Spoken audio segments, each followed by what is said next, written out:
Heɗitoɓe assalamu alaikum. On nangoy kode radio international igaɗo Abuja lamurde lesdi Nigeria. Kode radio waɗandu ngam fulfulde e finatawa fulɓe. Min Al-Amin giɗaɗo jada taskiti fodugo labagal taskaram hande Asawe.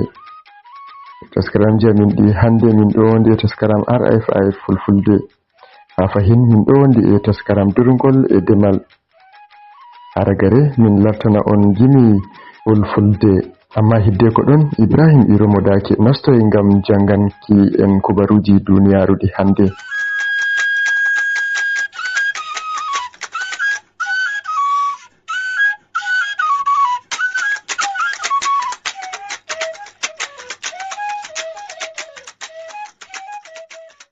Derɗiraɓe assalamu alaikum. Aran da ɓurduɗi nder kubaruji ɗin.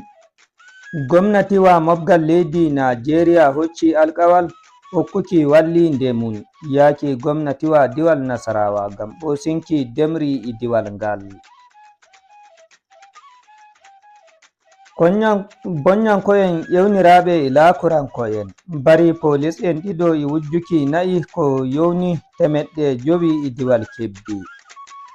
Leydi Saudi Arabia hocci alkawal wallitaki leydi Suriya gamma fesɗitinki nyiɓuki ndi.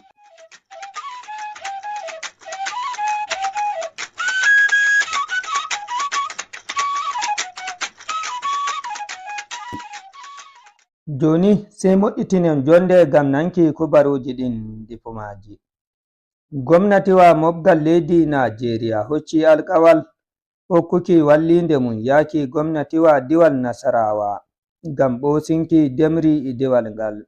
Cukko malla ballo ardiɗo laamu leydi Najeriya Alhaji Kashim Shettima hocci alkawal ngal nyalde maunde 3 lewru go'abru wakkatire ko o wangini motaji demri e marori yaki ardiɓe hukumaji pamari 13 gonɗi nder diwal Nasarawa ngal. Non bo wakkatire nden ballo ardiɗo laamu leydi Najeriya on Alhaji Kashim Shettima hokki wallinde yaki fayuɓe gila fitinaji e diwal Nasarawa ngal.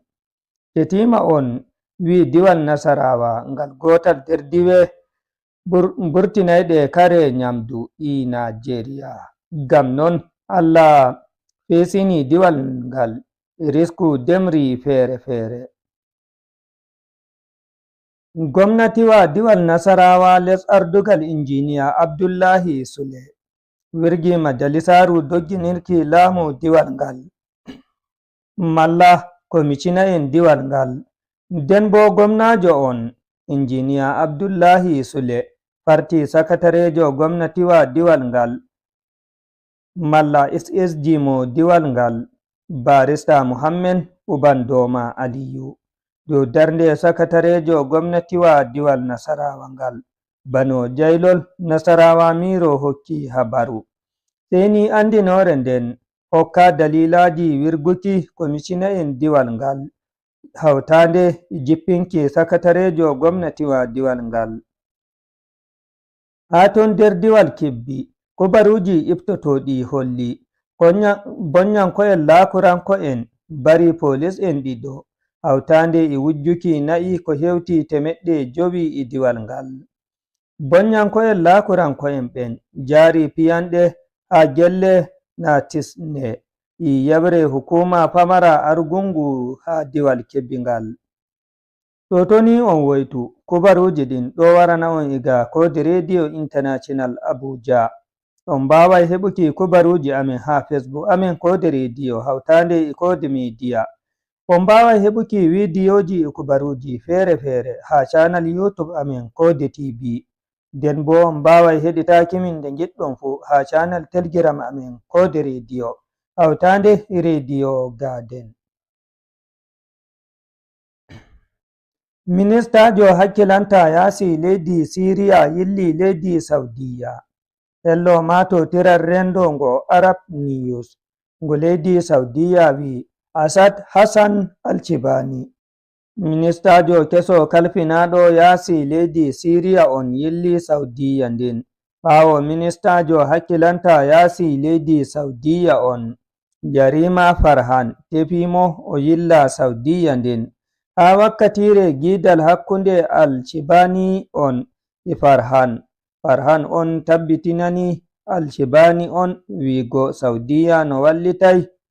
ngam yi'uki ɗum ɓesdi nyiɓuki leydi Siriya ɓawo konu yibbidindi. Ɓawo gidal ministajo hakkilanta yasi Saudiya on Asad Hassan Al-Shibani yidi ministajo hakkilanta rento Saudiya Marab Abu Qassar ministajo hakkilanta rento der leydi Saudiya Anas Kattab hawtande woɓɓe jami'en gomnati leydi Saudiya ndin to ɓe tabbitinani ministajo hakkilanta leydi Siriya on wiigo Saudiya no wallitai leydi ndin kala buttulli fuu. Mbolidowo itena laamu leydi Iran Ismail Bagai wi'i wodi haaje leydi Afghanistan samɗina didaɗi leydi e leydi. Kampaniwa cippal kubaruji nga IP nga leydi Iran wi'i Bagai tefi leydi Afghanistan acca ndiyam candi gonɗi goɗɗi ɗiɗi iloji yaaki leydi Iran ndiyam maji fa'a yeso iluki yaaki Iran din ngam bano wowa ngam demri iwallitaki ko mari haaje jarnam e leydi Iran din. Ferol kubaruji ɗin wonɗon to darnde injiniyajo amen mo jemmare nde Ayuba Lamiɗo Munyal e sorguɗoya e moɗon Al-Amin giɗaɗo Jada mi Ibrahim Romadake janguɗo kubaruji ɗin fassiri ɗi mbiyami on balen jam.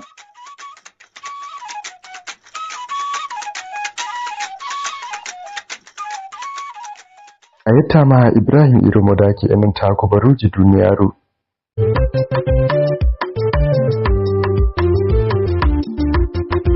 keɗite kode radio international ngam nango kubaruji belɗi e taskaramji feere ngam ta on daɗe.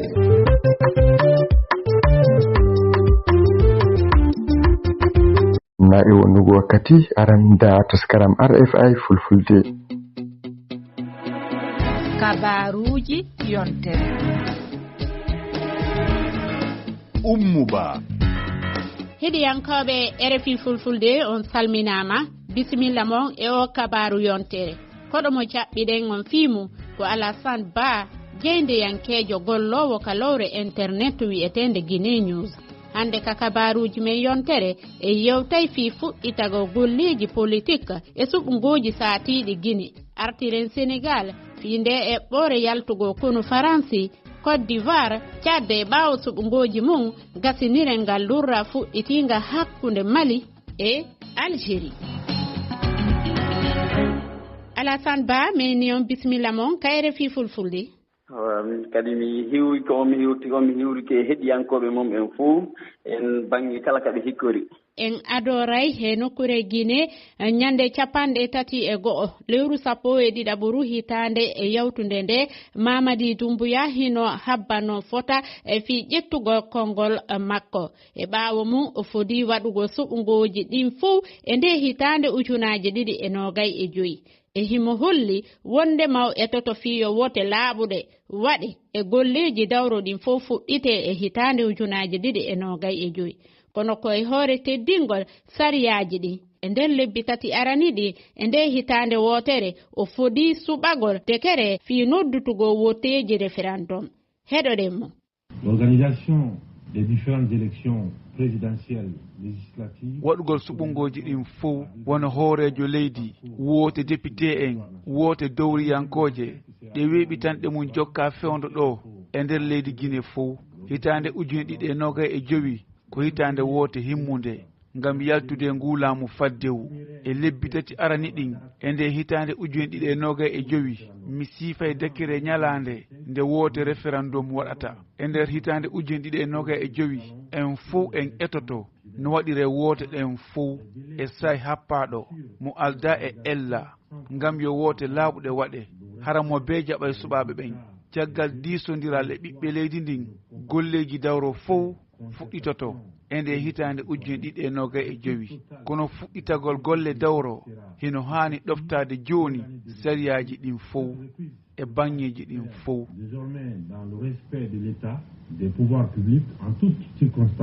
ɓawto heɗitagol ma Alassane Ba nde yewtere kañum hoorejo laamu faddew Guinée Mamadi Doumbouya ko adi fop ko honno taw yiiruɗa nde yewtere makko? ko yewtere habbanode ɓay neeɓi ko ɗi élection ji hanano waɗede o wandi transition ko ɓeynino ko ha capantati go'o lewru 14 hitande feƴƴinde nde lannayno kono ɓe wawali wadde golle ko ɓe miijino kon wadde fof ko ɗum woni ɓe wawali e hondude ndin ahadi élection ji ɗin wawali laatade hitande 2023 ka lannuno o wowluno kadi woni référendum waɗayno e kañum 2024 ɗum ɗon kadi feƴƴino wawali laatade donc hikka ɗo jama o hari no habbino ka élection ji ɗin waɗa ka yewtere makko ne har no habbano moƴƴa kono ko honnum ɓe ɓuri habbade ko o yewtali ko taw hara kanko o tawete e ɗi élection ji ɓay ɗum ɗon o yewtali wonnama o tawete ma o tawetaki kono jama on ko ɗon ɓurnomo habborde ɓay buyno faala yo tawe ka élection ji wonɗi arde ɗum ɗon noon o wolali kan ɗon jama on ko noon ɓurnomo habborde yo noon élection ji ɗin ɗum no fellitano tawi woni na piijugo sugu ko feƴƴi kon waɗi hikka ɗo kadi hara noon ɗamina ka élection ji ɗi waɗi wona noon référendum par ce que bawuri premier ministre o wino wondema référendum on haray mo hanno waɗude lebbi tati sakkitoro ɗin référendum o waɗatno ko ɗum no wawali laatade joni no habbano ka on référendum o waɗi hikka joni Allah waɗi kanko tigi o yewti joni élection ji hedditiɗɗi élection communal élection législative élection présidentielle ɗum ɗon fof o waway wadde hitande hikkare men ɗo jama on ɓuri hatonirde mum o tawete ka o tawetake ko lande janal o tawete ma o tawetake e kono e nder yewtereji makko ɗin kadi o holliɗo wondema golleji ko faati e politique kon fuɗɗito to woni e nder leydi ndi ko wano e lowre honde tigui o faala yewtugol fii mum ko faala yewtude wandi ko fii e koko ɓenta manifestation ɗum ɗon hiɓe toni ka laawi ɓenni joni hiɓe waɗay golle maɓɓe ɗen haray ka yiilirde maɓɓe ko toon hara ɓe wawata waɗude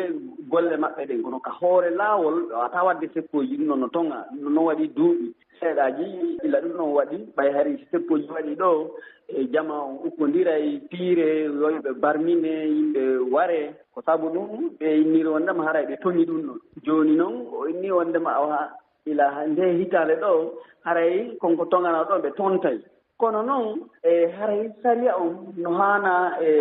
teddinede hani ñinnude saria on ka ɓay haray saria no woodi wiwɗonma haray mono faala wadde seppoji haray ko ni o haaliri waɗirde taw woni goɗɗo kañum faalaka taweede e ɗin seppoji hara on tigi kañum ka no hani yahude ka golle mum hara ɓe bagaki on tigi kono suguɗum noon woniri fanuɗare makko nde ka lannode ɗo hari no hollirɗa ni laamu fadde ngu no hanuno e gasinede ɓay ko ɗum wollurra hakkude ardiɗo e kañum lundiɓe laamu e Guinée ɓay noon ɗum ɗon gasali lundiɓe laamu no holli ɓe waɗay seppoji saabu ko tawi kon fodari ndi hunnaka ko honno yiruɗa on alhaali ɗon no hulɓini seeɗa ɓay ɓe jaɓata waɗa hay he balɗe ɗo seppoji waɗiɗo seeɗa andi paykoy koy ɓe yalta saabu tum ɓay hiɓe moni joni si innama ɗo ha joni waɗe seppoji waɗe hoore ɓen le yaltata ɓay ko tawi woni hara no newna inne wondema awa haray ko seppoji ɗi alda e doolugol goɗɗo tawi woni ɗum ɗon no waɗa ko manifestation hara ko pacifique si tawi woni ɗum ɗon no wawi wonde ko ɗon o yiyata hooreɓe ɓen no ardo kañum seppoɓe ɓen kono si tawi woni wona ɗum no wigol tuma awa haray meɗen saatini seppoji ñalade kaari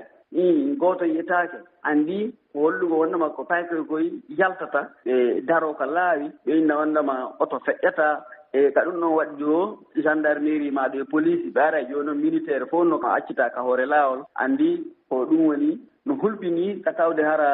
violence waɗay woɓɓe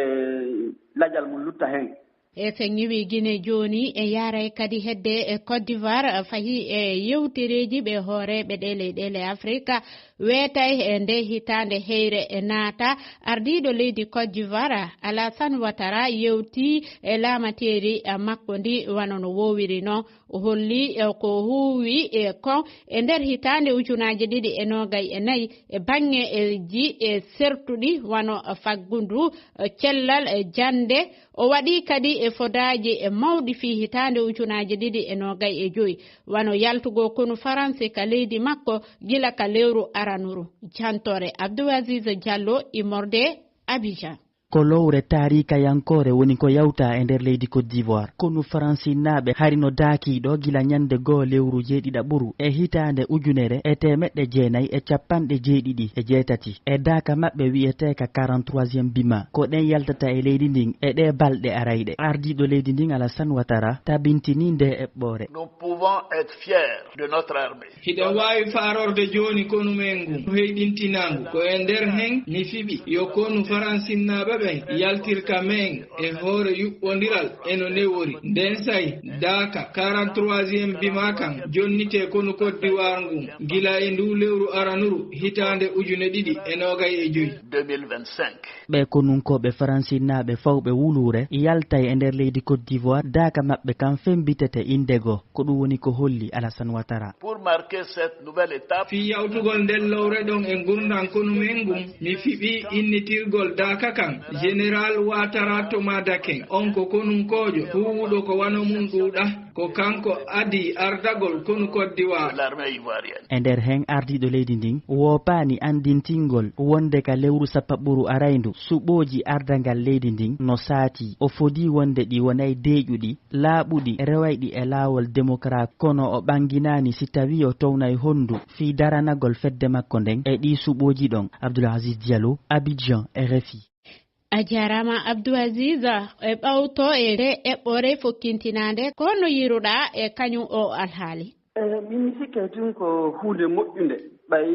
ɗa inna ona dimankaku mangu ko ɗon taw fuɗɗori joni so tawi woni ɗa jogii kaalisi maɗi a jogii arme maɗi haray ko ɗum noon hani kono ɗo joni yo taw hara ɓuri duuɓi 60 kañum leyɗe africaine ɗe hettike e ley colonisation joni noon tawa haani ɓen militaire ɓe maɓɓe kañƴe maɓɓe hara no wawi jooɗade ka men ga o andi ɗum ɗon haray ko ella molanaɗo ɓay innetake ɗo joni yo Côte d'Ivoire kamɓe ɓe heeɓu militaire ɓe maɓɓe France wawata wonde donc so tawi woni joni ɗayni an hettare ma no timmi pellet a wawata haray jaɓɓude ni ɗon ɗo wawi noon gollude façon honno tawa hara ko elto joni ɓay haray ɓeeɗa ko karallaɓe telema bange hare ɓenna joni yoɓe wallitoɓe hara ɓe haton inire ɗum ɗo hara ko gollidal kono wigonma joni e kamɓe tigi hara ɓe jogii daaka ka leydi ɓeya hara e ɗum ɗon wona ko haani hitande ka fewjiɗen ɗo ko pellital moƴƴal Alassane Ouattara ƴetti ɗon wona noon kanko tun o yi leyɗe buy ko ɗum kañum kadi woni jokkude fiimum fino kañum ɗo hettare mum nde laaɓira. Sénégal ɗo tigi hino ƴetti eɓɓore e wano e nder yewtereji e kañum hoorejo gouvernement on ɗum ko Ousmane Sonko o ɓangino kanko tigi wondema neɓata hara konu faransi daaki ngungu e nokkure Sénégal wawi yaltude kono hiɗon andi noon wano Sénégal ɗo d'accorde e mawnude e konu faransi no e nokkure nde hiɗon tañƴinaki wondema yaltugol ɓe konunkoɓe addanoyayɓe caɗele e sa'iji aroji. mi sikka si ɗuman ɓay haray nde ɓe inna wona ɓe yaltu haray ɓe lanni heɓindade nde ɗa inna goɗɗo no mo wonduɗa gollude yo hootu ka makko o taw hara a lanni heɓindade andi wonma so o hooti haray ɗum ɗon waɗantama ella no wawi noon wonde ella hoygo no gasa fortora nder ton kono mi sikka tawi woni ɗo ka fewniɗen ɗo woni ha ɓe mijitike ɓay haray kañum konunkoɓe France haray ɓe neeɓi goldude nde ɓe ƴetta ngal pellital ɗon si yaltingol ɓe ko tawde hara ɓe mijitike ha ɓe tawi wondema ɗo si ɓeeɗo yalti haray konunkoɓe Sénégal na ɓen waway jokkude golle ko ɓe wonno jokkude. kono noon wano laamu faransi no jikkinori wondema ko ɓe accani konuji maɓɓe ɗin e nder ɗe leyɗele Afrique ko wallitagol no deeƴere ma ɗum wallitagol no jam wawa tabitirde e nder ɗe leyɗele on tañƴinaki kadi e nder lowre ɗon addanayi Afrique sattendiji seeɗa. wallitagol ɓe fino deƴƴere ɗum no neeɓi hiɓe ga kono ɗum haɗali wondema haray ɗe haareji no wadde ka leyɗe men Afrique ɗo neeɓi hiɓe ga kono minata wondema hara e nafaali kono haɗali guereji wonɗi wadde ɗin waɗa kono noon so ndaari wonno Côte d'Ivoire ka yurɗen ɗo joni 2010 yimɓe jelo warama toon har le hiɓe toon kono ɓay hiɓe toon ɗum haɗali wondema guere ɗe waɗa ka awa ɗum ɗon ko goɗɗo innike yehi ka leydi goɗɗo naati wallugol on tigi tun en ko ɓay haray mo jogii nafoore nder toon a immotako kamma tun hiɓayɗa yiɗi on tigi in ƴetta mbuuɗi ukka e piiji joɗɗa ka goɗɗo innawno fi wallugol mo ko ɓay haray an kadi a jogii nafoore toon ɗum waɗi si aray hiɓe nderga fahin en wonta e Sénégal mi andina wondema Cheikh Oumar Diagne natti wonde e jagoral toppitingal juɓɓudi e alaji to suudu lamordu e Sénégal koye décret mo hoorejo leydi ndi Bachir Diomaye Faye ƴetti golle makko ɗe e dartina nga pellita ƴetta ko caggal lurral kewgal hakkunde Cheikh Oumar Diagne e ardiɓe ɓe ɗum ko battane konnguɗi makko sakkitiɗi nde o holli wonde e tirayerɓe Sénégal naaɓe ko jamfotoɓe Abdoulaye Diallo e nder ɓaññinaago feññinaago hankirta hoorejo leydi ndi holliti ko Papa Thione Dieng lomti Cheikh Oumar Diagne ngol toɗɗagol ari ko jofnirde doggol politique tentugol ngol haalaji lundiɗi wonnoɗo gardiɗo kala ko yowiti e juɓɓudi e alaji suudu laamudu leydi ndi e nder yewtere nde o waɗuno e télévision wiyeteɗo Fafa TV kanko Cheikh Oumar Diagne siftini wonde tira yerɓe sénégalais ko jamfotoɓe haɓatnoɓe bandiraɓe mumen ngam hebde kaalis ɗum wonno luural hakkunde makko e ardiɓe leydi ndi ha addi jiɓiliɓi e nder leydi ndi ha tenti noon e nder windere nde Cheikh Oumar Diagne suutiɗi kongi ko balɗe seeɗa caggal nde hoorejo leydi ndi Bassirou Diomaye Faye ardi hoore mum ñalawma mawningol duuɓi 80 wargoji Thiaroye to Dakar jagorɗo halfinaɗo konngol gouvernement o hono Moustapha Njek Sare hollitno kadi ko laaɓi wonde ɗi kongi Cheikh Oumar Diagne no lundi e darde gouvernement o siftini wonde ka haala makko ina metti no feewi sabu e biyol makko ɓe tirayerɓe nangira ko jambareɓe gendi a jarama Abdoulaye Diallo Alassane a heɗike nde jantore ɗo e battane e kañum ɗi konguɗi ɗi Cheikh Oumar Diagne waɗuno hollugo wonde maɓe tirayerɓe ko jamfotoɓe ko honno yiruɗa ɗin konguɗi mi sikki tun ko fayere molanande woni ɗum ɓay si tawi woni hiɗa e nder mojo bere tentini noon wano laamu joni kanko ko tawaɗo ko nder laamu ton mo tawa e laamiɓe joni lanɗo on ardiɗo leydi ndi on o yewti yewtereji moƴƴini fii e ɓe tirayerɓe honno kanko o wawata sortade nder ton o inna ɓen ko jamfotonoɓe men yimɓe men ko ella molanaɗo noon hay si tawi woni ko ɗum o anndi ɓe na gongaji ɗin fof wolte hay tawi woni ko ɗum kono fewnda ka fewndiɗen ɗo wona ɗum ɗon haray haani wowlede ɗon anndi macca ngaako ko feƴƴi kon sortoɓen tum wawata waɗude haraɓe wallitaka ko yimɓe men ɓe nga wonno wallitade ɓe ko goonga e tirailleur sénégalais ɓe naɓama wallitagol kañum haray France ton kono si ɗum ɗon konko feƴƴi ɗon no gasa hara woɓɓe hen maɓɓe toon tawa ɓe wawi dolude haray yimɓe men go ga bagoɓe innani si wallitagol ɓe no gasa kono hay tawi woni ɗum ko noon woniri sowno ka fewndiɗen ɗo jama on ko yurmede ko feƴƴi kon Thiaroye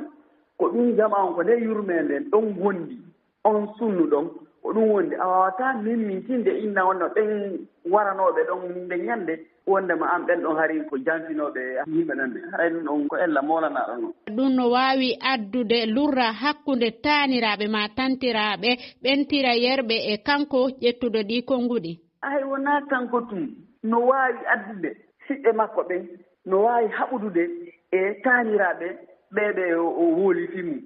ɓay ɓeynanoɓe ko siɗɗo ma on tooñi men ɓennime menen men wartanike leydi men ndi joni ɓe inna wondema menen yimɓe amen ɓen wondema haray ko janfotoɓe andi ɗum ɗo no wawi addude haare hakkude ɓiɓɓe leydi ndi taniraɓe tirailleur ɓen e kañum oɗa ministre jo ma ɗum siɓɓe makko sengi ɗon e yaray wano hedde e cadde e ɗe balɗe e yawtude ko ɓuri millionji 6 ɓiɓɓe cadde ɓe noddano ka suudu wotirdu fi suɓagol sarɗiyankoɓe hooreɓe diwe e maire ardotoɓe ɗi commune ji kono woteɗe waɗi e dow e deƴere haysi tawi e teskama wonde yimɓeɓe yaltano ko ɗuuɗi fi suɓagol hooreɓe maɓɓe ɓen. Oumar Mamadou Sow hino artanayen e mum. hono ɗi suɓgoji mbayri e nder Tchad gila e hitande 2011 rutti kadi koɗi gotal e dawi battondiɗi ngam sertude e laamu faddewu fuɗɗingu toon caggal maydi Idriss Déby itno e hitande 2021 e ɓamugol jappere nde e on saha ɓiyi ko Mahammat Idriss Déby juɓɓinɗo woteji hooreyako leydi ndi e lewru joyi ɓuru faltindu tawi kadi o heeɓi e majji polgu tawi kamo noon e ɗi woteji ko 52 tan e temedere wel e ɓesguji ɗi jalti ngam woddi wonande limore waɗande hanki e saha uddugol biroji ɗi ina gasa tawa saabi ɗum ko landaji dawro kewɗi kolli lundari mumen ko eɓe eri wamboɓe maɓɓe e wasde woddi saabu holki sadeɓe nunɗal ɗin suɓgoji ina e ɓen lande les transformateur mbo success masra ardi kam e calɗi goɗɗi wano fedde rendiyankore wakkittama kam e gomo GCAP rendingo pelle dawro kewɗi fay so tawi wote ɗe mbaɗi e dow deƴri ange hono gomo halfinago wote holliti won caɗele mbaɗi to banggue juɓɓudi ndi saabu won e nokkuji joguinoɗi caɗele heɓde kayitaji wote kame carte candidaɓe ɓe caɗele hewɗe woni e ko waɗi e ɓawto mum saabu seppoji tigi woni e ko waɗa e nokkure cadda. Alassane konno yiruɗa hande e cadde e ɓawɗe yote wandi woteji ko waɗata nokkeli buy Afrique nunɗal ala nder ton so yiɗo Tchad nokkeli buy ka tawata ka opposition lundiɓe ɓen kaɓe haani e heɓude toon koɓe ɓuri jogade toon yimɓe tawa ɓe tawetake e wotoɓe ɓe tawetake e wottinoɓe ɓe ɗum ɗon ko ella molanaɗo e élection ji ɗin ka meɗen Afrique ɗo Tchad noon wona e ngal fuɗɗi ko ɓiɗɗon lonti baabe mum waɗi duuɓi ko waɗi kon fota ko ɓiɗɗon kadi woni arde o lonto kanka kadi ko ni woni feƴƴinirde jama on buyi wullitike ɗo wondema ka tawata iɓe hebbini ka vote ɗen waɗata ɗon ɗum ɗon fof wawata laɓɓinde élection ni ɓay si feƴƴini noon hutodiral aray déjà naati hakkunde yimɓe leydi ndi hakkunde lundiyankoɓe yimɓe laamu ɗum ɗon noon ngal lurral ɗon ko ɗum son faami premier opposant jo maɓɓe on ɗum ko success masara mo noddutude yimɓe fi waɗugo seppoji ɗum le wandi ɗin seppoji na e ngal fuɗɗi tuma o ka seppoji waɗi jama maayey e joni noon Tchad ko leydi soñjidi telema ka bange politique wona hande ɓe fuɗɗi soñjade ta woni élection ji laaɓuɗi kadi waɗali haray ko ɗum woni soñja feƴƴino ɗon fayda ko wonɗo jokkodirde ka gasinten ɗo hande e fewndo o saa'i ɗo angal nanodiral hakkunde Mali e Algérie Mali ɓangini e ɗe balɗe e yawtude wondema ɓe faalaka nanugol hande kadi ka Algérie yewtate fi leydi e maɓɓe ndi kono ko Algérie woni fewjodoteɗo fino nanodira heɓora hakkunde ngulaamu fadde o Mali e pelle kuliyankoje ka rewo leydi ndin fino deƴere tabitira. Oumar Mamadou Sow mi salminima ko woni sabu nde tikkere hakkunde ɗe leyɗe ɗiɗi iwdi nde tikkeri e wi Abdoulaye Diop jagorɗo Mali kalfinaɗo jokkodiral e leydi janani ko Algérie jaggani hunduko mum na mbiyan wonani jambour e gueɗe leydi maɓɓe ndi ɓamtikaɗo haala noon ko e balɗe paltiɗi ɗe jagorɗo Algérie tambiɗo jokkodiral e leydi janani hono Ahmed Attaf hollitino miijo muɗum e fannu no Mali tambiri hari muɗum fewde kuliyankaku e winode Mali ina hani ardinde yewteri ngam ñawdude nden sattendi ko ka haala ardiɓe Mali ɓe mbi cohlani imuradi ɗumen e leydi Algérie ndi ganduɗa e wi maɓɓe ha joni ɓe ñiŋi wona goo wona ɗiɗi ɓattodiral mum e pelle kuliyankoɓe to rew Mali Bamako siftini e nde windande nde ɓe lollini wondi Mali yiyani feere so wona waddude e ɓe kuliyankoɓe peɗeli e guiti wostodiri e maɓɓe piyanɗe kuri e condi ha ɓen ganda so tawi ko hari eɓe mbawi eɓe kattani so tawi kadi ko jamma eɓe moftani gon yeeso yiɗɓe jamɓe Abdoulaye Diop ɓeydi hen ko wondi Mali ina jogui ndimago mum ha timmi fellitande hoore muɗum no haɓirte e anɓi mum gollidade hen noon e Burkina Faso kame Niger ɓeɓe gondi e dental AES. Alassane lurral ngal hakkunde Algérie e Mali ko honɗum wiiɗa Algérie ko kawtal Mali o andi Mali no janɗi joni noon yimɓe buyi ton yimɓe naɓi ɗi e Algérie ɓe wawata wiide wondema Algérie wawata hukkitade noon si yewtugol hakkude maɓɓe sino ɓuttu heɓora wona hannde fuɗɗi yo anndi la fewndo ATT hari yewtereji no waɗede la 2006 ko Algérie yewtere nde hay waɗayno ɗum ko fii honno fiyo deeƴere waɗu ka nder leydi Mali hakkunde laamu ngun Bamako e murtuɓe ɗum ɗon fof si tawi woni jooni an a yini wonma an ko doole wawɗa wadde ko pinka yarata ɗumanno ɗum ɗon haray anndi ko ɓeydugol e soñdia ɗum ɗon wawata ɓuttinde nokkuru nde ko hare waɗi woko hare waɗi koma jooɗe yewte si hare nde lanna kono wiigol toon min yewtidal ala ko alaji hare mi yarata mi waɗa hare wala ɓeeɗa kadi ɓe jogii wonɓe ɗo gasata e wallude ɓe kono kosi yewtama famodire donc yewtugol ngol ko ɗum ɗon ɗuman ɓuttu wawata wadde Mali tawa Algérie tawaka a jarama Alassane ko ɗo wonɗen hannude mi weltanike ma fota kayre fi fulfulde on jarama boy albarka mo hande ko ɗo wonɗen darnude e kabaruji men yontere min weltanike on fota Cheikh Bamba Diop ɗowti en ka sengo karallaji wassalam.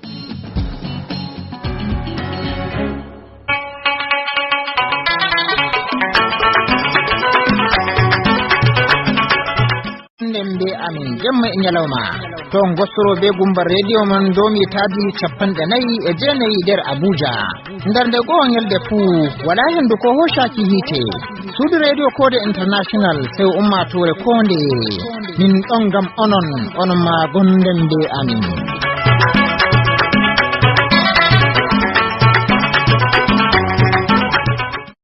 to madalla jonta bo da taskaram durgol e demal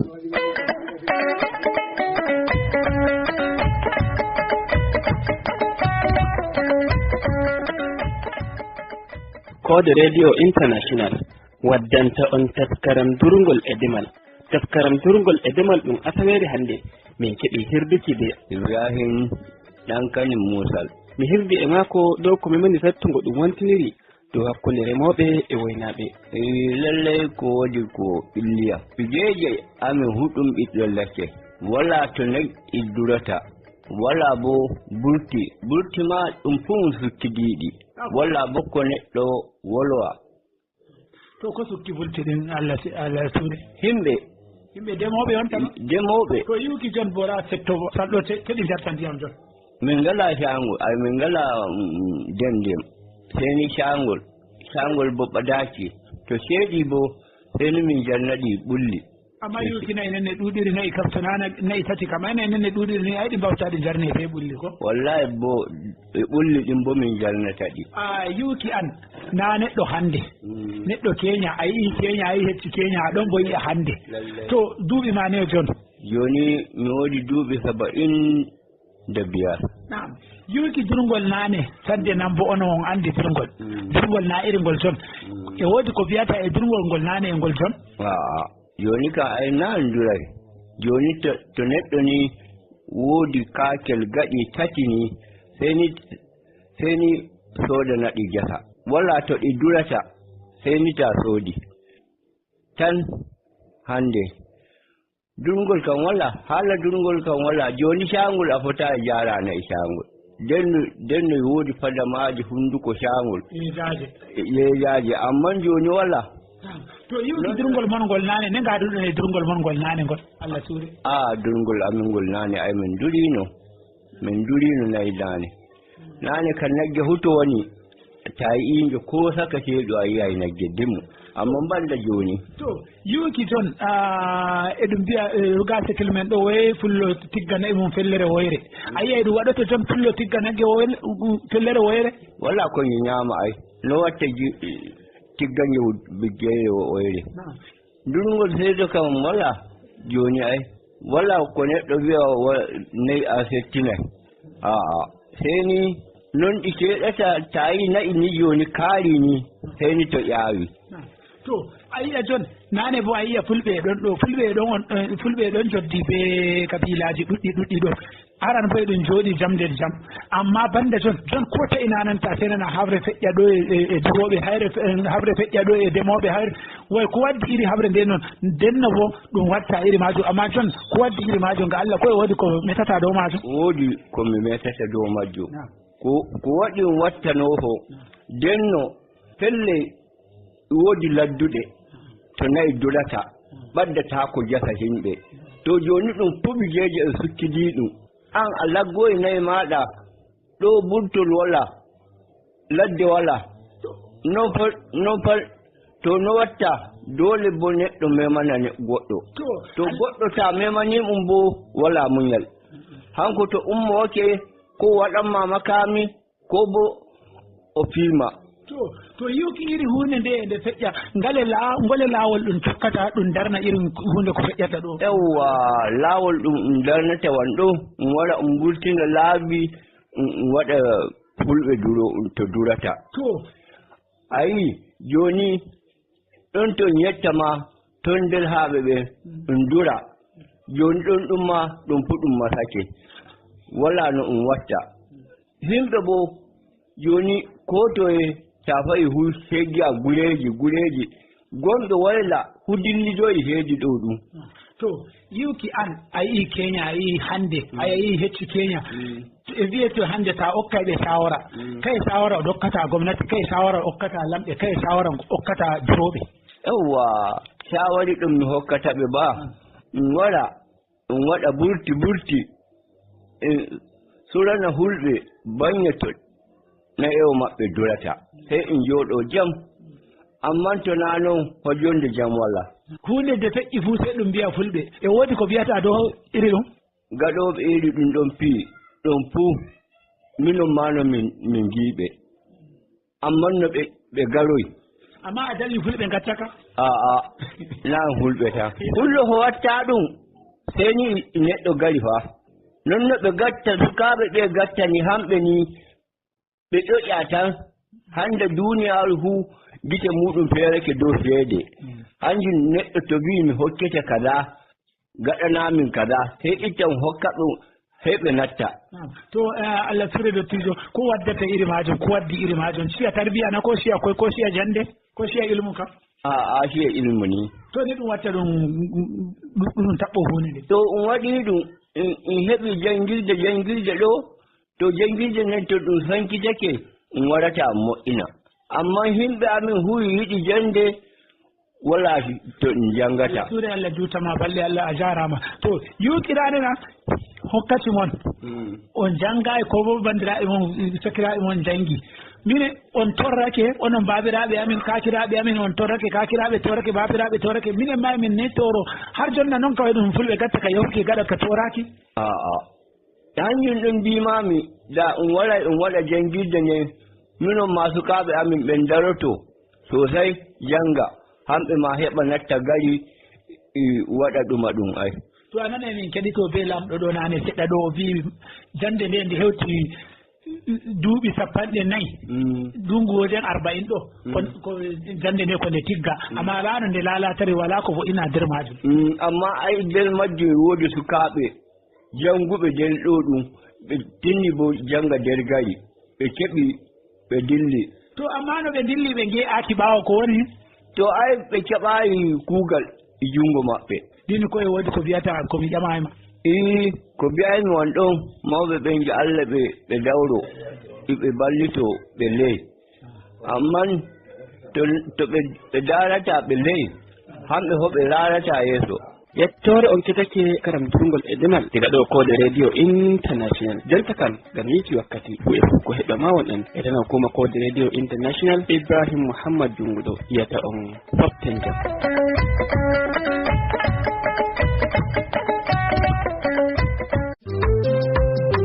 minon ka wala ko min poti min mbiya ay on arti on timmini kode radio international kam sey yettore tan sey yettore Allah accu on Allah wallu on Allah hawtu hoore meɗen Allah wallu ɗemgal fulfulde be pulako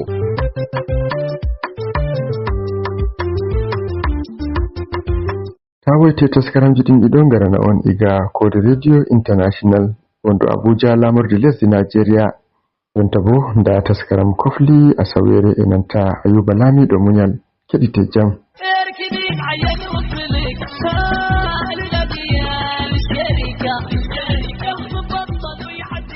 Heɗitoɓe assalamu aleykum, barka meɗen belorki kotte moɗon nder taskaran kofli Asawere. to min gaddude ton kofli yoɓɓe nder heɗitoɓe suudu radio Kode lildoytamin nden min ɓilana on nate feere feere to min genata miijoji moɗon to de latti dernde Asawere en natti hitande hesre wato hitande 2025 min ƴami miijoji moɗon ko o yelato nder nde e hitande. Inde an Ayuba Lamiɗo Munyal ardoto waddunuki on taskaran kam na yonniki wakkati da fuɗɗiren e miijo inanta kofli Alhaji Sa'idu Maccu iga Libreville lamorde leydi Gabon, kanko woni arandejo lildoyɗo e kofli mum inanta miijo muɗum dow hitande hesre nde nastuɗen. Bisimillah. Assalamu alaikum wa rahmatullahi wa barakatuhu. Wakkatire kofli ɗum sakirawo moɗon Sa'idu Maccu diga ɗo Libreville Gabon. Mi hofni on fu moɗon yi Ayuba Lamiɗo Munyal maɓɓitani en jawleru joni to hande go'abre lewru go'oru hitande 2025 wiyete alarba. To mi hofni on fu moɗon kala mo lamba mum woni ha Kode radio international pat hofnama yelanama khairu. En geloni Allah waddana en jonde jam, Allah waddana en jam e jonde jam, Allah jayniten nde hitande ndeɗo, Allah ittana en fitinaji gonɗi ko ɗum min kam mi miijoto fu inchallah ten ɓe keeɓi jonde jam, Allah waddana en jonde jam nden bo Allah hoyrina en saɗele, Allah maɓɓitana en laabi risku machallah. Kala gonɗo ɗo fuu mi yelanake ɗum khairu, mi yelanamo khairu. Yofni on fu moɗon Ayuba Lamiɗo Munyal hofnama mi ƴamana Ali Zaki ke lettuɓeji fuu wala mo mi wawani noddi inde muɗum kadi en kirta jam. Assalamu alaikum wa rahmatullahi wa barakatuhu. Derɗiraɓe on kofnama on fu moɗon wonɓe nder jawleru wakkatire kofli KRI. To on fu mon miɗo ƴama jamu mon, miɗo yelo en nyalli jam, to Allah tabbitinan en jam. Mi hofnima Ayuba Lamiɗo Munyal, mi laari a neddoyi natal bindi be faransire to hitane hesre en mbiyata je lebbi nange ko nasti. To Allah hokku en khairu mare, Allah seniɗo reno en kala sarru mare fu,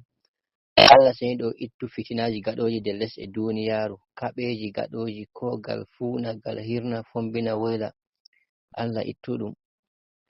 Allah hokka kala ko moye fu khairu reno ɗum kala ko saɗi fu. En mbiya bo en ɗo yelo kala goɗɗo to o latti o ardiɗo ma, Allah waɗa o mara enɗam, kala ko ɗume fu en ɗo ɗum. To ko na ardiɗo ko nandi ba President, Lamiɗo ko jawro en, to kamɓe ɓur handi enɗam, ngam kamɓe goni duniyaru ɗundu e les maɓɓe. To ko a goɗɗo baba sare, Allah waɗa mara enɗam, ko a goɗɗo non tan to a wala mo a ardani an fu Allah waɗa mara enɗam, a mara enɗam ha ɓernde ma. To a ɓernde ma ɗo ɗiggi ɗon mari enɗam, ɗum hunde boɗɗum masin. Amma to goɗɗo ɓernde makko no yorunde, to ila ɗo ɗum woɗata. To Allah hoyna en kala ko saɗi fu. Mi hofni on, inde am Saidu Shehu, gonɗo ha Baka nder leydi Cameroon. To miɗo hofna Alhaji Saidu Maccu diga Libreville Gabon. Vokal am juuti, yafe. Assalamu alaikum. Wa alaikum assalam. Modibbo Saidu Shehu iga Baka lesdi Cameroon, min getti. Amin mbiya jomirawo jaɓa du'aje ɗe a waɗi. Ha jottani en lesdi Cameroon nanta kofli Modibbo Abdullahi iga wuro Duwala. Bismillah. Assalamu alaikum wa rahmatullahi ta'ala wa barakatuhu. Suudu men ɗo KRI wakkatire kofli. On kofnama, on gettama, on gelanama hayru dow inde ardiɗo ɓe balla mako, kala mo lamba mo jippoto ɗo fu mi ƴamana ɗum goto ɓawo goto. laamiɗo Ayuba laamiɗo muñal mi maɓɓitani en zawreru be babirawo an gonɗo ha Gabon Alaji Mashu a yettama be sakirawo on feere leyɗo on fuu mo mi fomni on miɗon jaɓa jamuji moon to ko bolweten ha dow hande e ñala hitande heyre ɗo kam Allah laamiɗo rena en renana en Allah laamiɗo hokka en jonde jambe de'ende kala to pulakuji meɗen tawa fuu to leyɗe meɗen tawa nder Afrique ji fuu Allah hokka en jonde jambe de'ende momoɗon Abdoulaye homno taw yalan toon hayru wala mo mi lutti wala mo mi yejjiti nder suudu ɗo o fuu mo mi ƴamana on goto ɓawo goto. Assalamu aleykum wa rahmatullahi taala wa barakatuh. Assalamu alaikum warahmatullahi wabarakatuh. Zawleru wakkati compliqué ay Code International Abuja.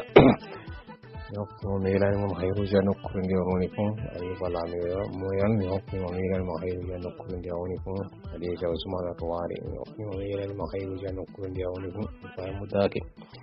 hokki mo miilani mo hayruji nokkure nde woni fuu Seydou Macco taweto Libreville mi hokki mo Adela Madou Sade miilani mo hayruji nokkure nde woni fuu non Alhaji Abdallah Saudi en taweto Funangue SPD mi hokki mo miilani mo hayruji nokkure nde woni fuu Maykari taweto leddi America mi hokki mo miilani mo hayruji nokkure nde woni fuu Hajja Hafsatu Dairu taweto leddi Ƴora hokki mo miilani mo hayruji nokkure nde woni fuu Sunusi Alhaji Sunusi taweto leddi Gombe mi hokki mo miilani mo hayruji nokkure nde woni fuu Hajja Hawa Gombe mi hokki mo miilani mo hayruji nokkure nde woni fuu Alhaji Rep Umar taweto leddi Kowet mi hokki mo miilani mo hayruji nokkure nde woni fuu Zakari Ahmad taweto leddi Libya mi hokki mo miilani mo hayruji nokkure nde woni fuu President Ibrahima Bakar Jaye taweto leddi Set Jammena mi hokki mo miilani mo hayruji nokkure nde woni fuu kala wonɓe nder Code International Abuja fuu moɗon wolawoɓe o miilani mo hayruji nokkure nde woni fuu sakikejo won Amadou Mboulay taweto leddi Douala Cameroun Diwal Mayo Ahmadou Boulay inanta Abdullahi fulɓe Douala min jetti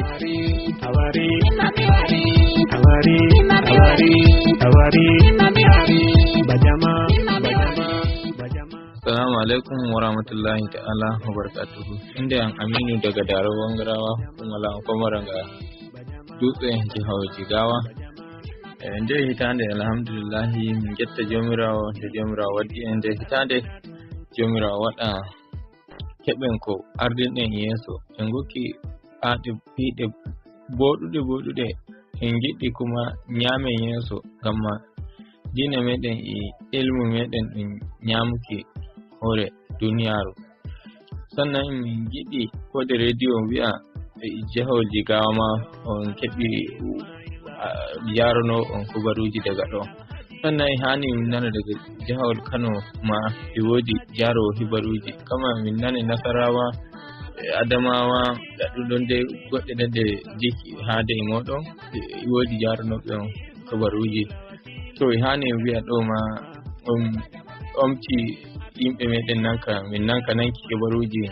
jihar amin minon ma e nder nduɓu Samairu Allah waɗa nyamen yeso Allah waɗa nyamen yeso mi homna Ayuba Lamiɗo Munyal Ibrahim Iromo Dake Babangida Bugo Fajewa jihar Kano mi homna Yakubu Liti Jettaje Tabanni jihar Katsina mi homna Da'umo Shede Nyebbe Lutai jihar Bauchi mi homna Adamu Sambo ɗo Daro Wangarawa kuma la Komarga Dutse jihar Jigawa mi homna Abubakar Dagaji FM birnin Kudu jihar Jigawa sannan mi homna iya keɗitiɓe ndu Samairu ha Yusuf Koygal Puccu Goɗa sannan daga Aminu Daro Wangarawa kuma la Komarga Dutse jihar Jigawa. So madalla Aminu Darau ga Dutse nder diwal Jigawa min getti heɗitoɓe ta'ungoyte yon keɗito suudu radio Code International wondu Abuja lamorde leydi Nigeria nder taskaran kofli asawere on mbawa lildokimi kofli mo inanta mijoji moɗon kala nyalande alarba fu malla jaslare nder jawleru wakkatire kofli KRI wondu i WhatsApp Ibrahim Domi Mani Mare Bajama GMP Smadare Kore Bajama Embele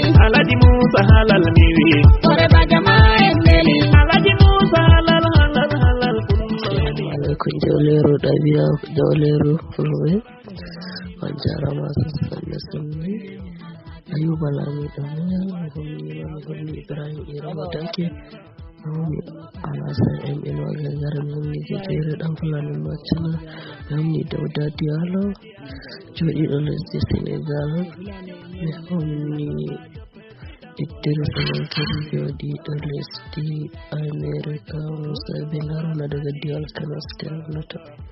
Assalamu alaikum wa rahmatullah derɗaɓe wondaɓe hakkode radio Abuja ɗum derɗirawo mon Alaji Abdallah Saudien daga Funangue leddi Cameroun inna toon hande ñalawmare arandere lewru janvier minen mbiyata mi anda kadi no mbiyata ɓe English kadi hitande hesre nasti hitande miladiya leddi nasara kono kadi ko nandi ɓe majum to mi hinna leñol min gi kadi Ayyuba laamiɗo muyal maɓɓitinen jawleru en gettimo Allah barkedin Allah warjoro khairu ya sobajo alaji Maccu daga Libreville to mejjita kadi sobiraɓe ɗuɓɓe ni tawde ha radio Abuja ko nandi kadi Ali Jakir enen noon kadi ko nandi Ibrahim yawwa be derɗaɓe ɗuɓɓe ni ha leddi Cameroun finnama gelanama hayru Allah hokkuen hitande hayrure Allah rene sharro kone hande mare barkiɗe gurdam meɗen ɓe iyaluji men ɓe juriya men foof Allah hokkuen joni jaam ba noon no Alaji Saydou Maccu wi Allah hokkuen joni jaam ha nokkuji fuu ya rabbi ya hayyu ya qayyum ya wahidu qahhar ya samad.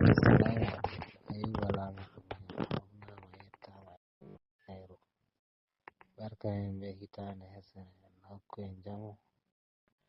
Allah hoyna en saɗirmaji ñawñawuji Allah hoyna en ɗi hofni jama'are wonde nder jawleru ndu to Ayyuba laamiɗo jam to Ali Jaki mi hofnima mi yettima mi nanake makayru Saydou Maccu mi hofnima mi yettima mi nanake makayru ɗon gondi goto moɗon Alhaji Adamu taweteɗo ha Adamawa Yola. Assalamu alaikum warahmatullahi wakkatire kofuli min Ibrahim Abdullahi taweteɗo bangante ha gendi Cameroun mi homnomi jammo ɗon mi yetta on mi rawi awwal ha dow am ɗo mi homna jagorɗo suudu mai kadi derɗiraɓe luttuɓe fuu mi homni mi ƴamani ɓe mi wayri jawleru mai kadi mi yejjiti indeji woɓɓe kam fuu to on gettama. Assalamu aleykum warahmatullah. Assalamu aleykum wa rahmatullahi ta'ala wa barakatuhu. Ayyuba laamiɗo muñal a maɓɓitani e jawleru wakkatire koble KRI to a homnama a yettama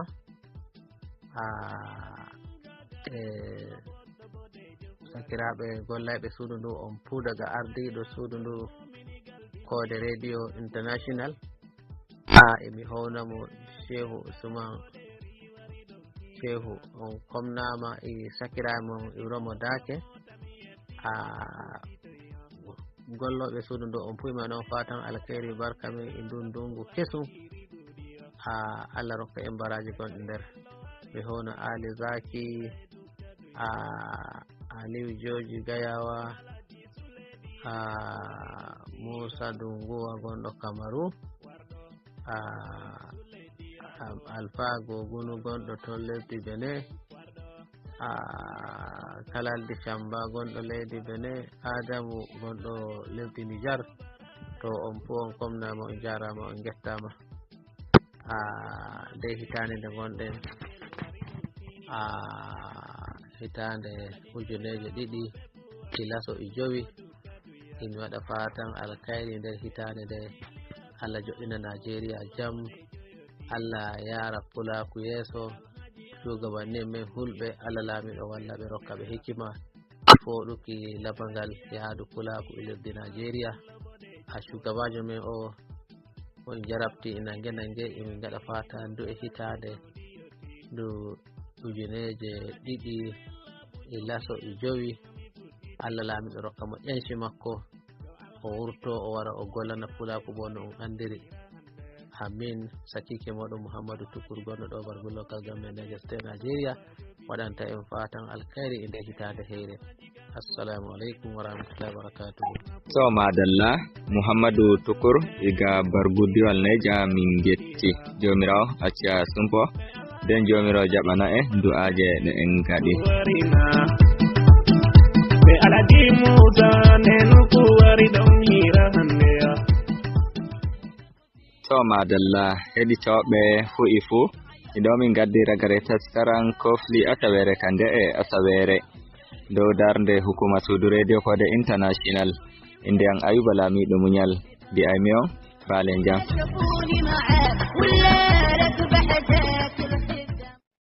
To madalla haragare da gimi fulfulde.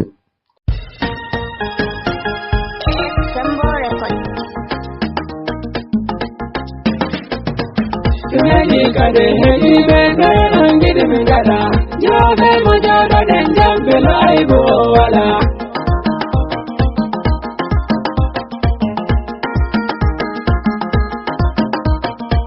Tunani kade hegi bende angidi mingada Jobe mojado den jambelo aibo wala Aba gwamnati naigatan ni bobijo Ngadi go, nidibo ngadi kade Koyeda soto, toma ko bote bate Ine andi mo, ine andi jikumako Ebe andi gombeleji, ondo andi be Owana bondo, bade jowana bondo Dunye ikade ne ime, noe onye demingada Jote mo jote tenjem, bela aibo wala Bezike didi modam di bedano Berde bodere amende jorano Andi gonga kama, andi gonga go, andi bondo geto ongitamo. Andi geto bondo mingitamo. Ongoli manu famo, alahadu ombasa. Dunye ikade iman, noe ongi demingada. Jote mo jote tenjam, bela aibo wala.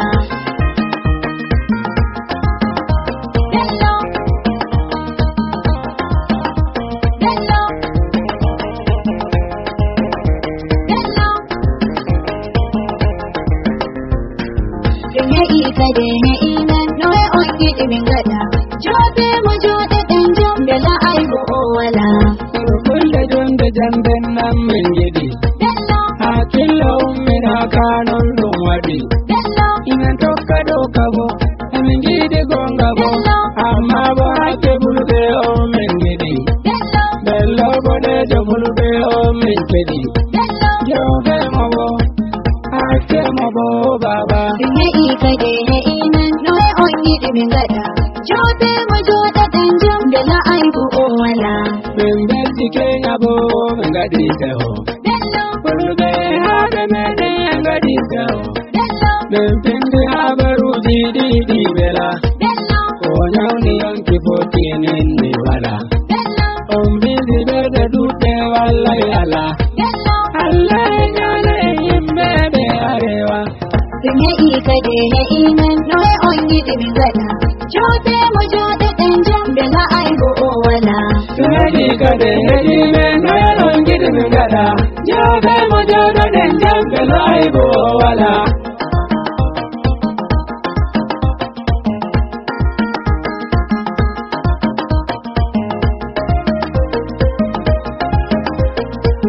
Dunye ikade ne iman noe ongi demingada Jote mo jote tenjam bela aibo wala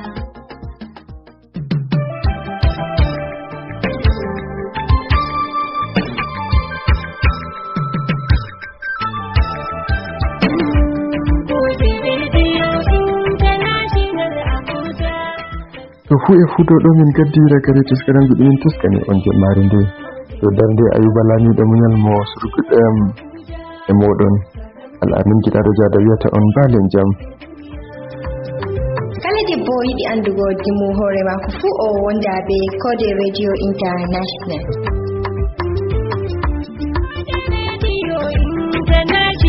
Abuja, Radio Kado, Kulbe Sai Baba.